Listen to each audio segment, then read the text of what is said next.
বন্দর নগরী চট্টগ্রাম যে শহরের রূপে মুগ্ধ হওয়ার কথা, সে শহরই বর্ষার মৌসুমে জলাবদ্ধতার কবলে পড়ে বাসিন্দাদের জীবনকে দুর্বিষহ করে তুলত।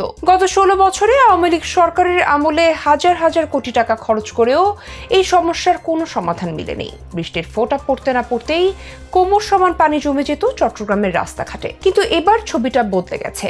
একটানা 4 দিনের বৃষ্টিপাতেও চট্টগ্রাম শহর এবার ডোবেনি। গত বছরের আগস্টে এমন বৃষ্টিপাতে শহর বুক সমান পানিতে তলিয়ে গিয়েছিল, কিন্তু এবার যেন সেই দুঃস্বপ্ন আর ফিরে আসেনি। কি ঘটলো এমন? কিভাবে সম্ভব হলো এই অসাধ্য সাধন? চলুন সেই রহস্য উদ্ঘাটন করা যাক আজকের এই প্রতিবেদনে।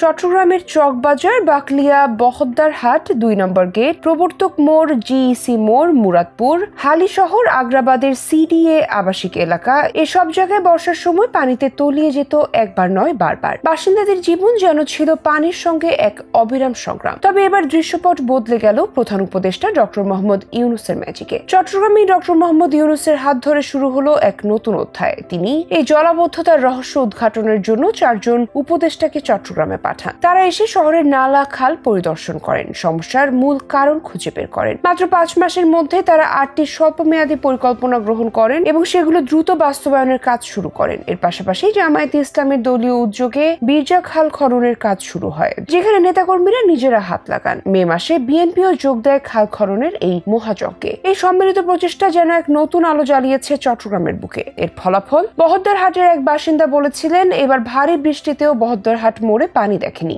এখানে নালার উপর একটা মার্কেট ছিল, সেটা কয়েক মাস আগে ভেঙে ফেলা হয়েছে। খালও এখন মোটামুটি পরিষ্কার, হয়তো এই কারণেই পানি আর জমেনি। চকবাজারের আরেক বাসিন্দার কণ্ঠেও ছিল বিস্ময়। প্রতিবার বর্ষায় চকবাজারের যেসব জায়গায় পানিতে তলিয়ে যেত, এবার সেখানে পানির ছিটে ফোঁটাও দেখা যায়নি। এই পরিবর্তন যেন এক জাদুকরী ছোঁয়া। 8,500 কোটি টাকা খরচ করেও যে সমস্যার সমাধান মিলছে না, তা মাত্র কয়েক মাসের স্বল্পমেয়াদী প্রকল্প আর সদিচ্ছার জোরে সম্ভব হয়েছে। টাকার পাহাড় গলিয়ে ফেললেও শুধু টাকা নয়, দরকার ছিল সঠিক পরিকল্পনা আর আন্তরিক প্রচেষ্টার। ডক্টর মোহাম্মদ ইউনূসের নেতৃত্বে এই প্রচেষ্টা সফল হয়েছে এবং চট্টগ্রামের মানুষ এখন বর্ষার মৌসুমেও স্বস্তির নিঃশ্বাস ফেলতে পারছে। চট্টগ্রাম বন্দর নিয়েও আছে প্রফেসর ইউনূসের অনেক দূরদর্শী পরিকল্পনা। সম্প্রতি তিনি বলেছেন, চট্টগ্রাম বন্দর আমার কাছে অপরিচিত নয়। ছোটবেলায় জাহাজ দেখতে এসেছি এখানে, সেই সময় মাল খালাস হতো কাঁধে করে, এরপর ক্রেন এলো, সেই সময় থেকে এখনকার এই অবস্থায় পৌঁছেছে বন্দর। কিন্তু দুঃখজনকভাবে এই অগ্রগতি অত্যন্ত ধীর। বিশ্বের অন্যান্য বন্দর অনেক দূরে এগিয়ে গেছে,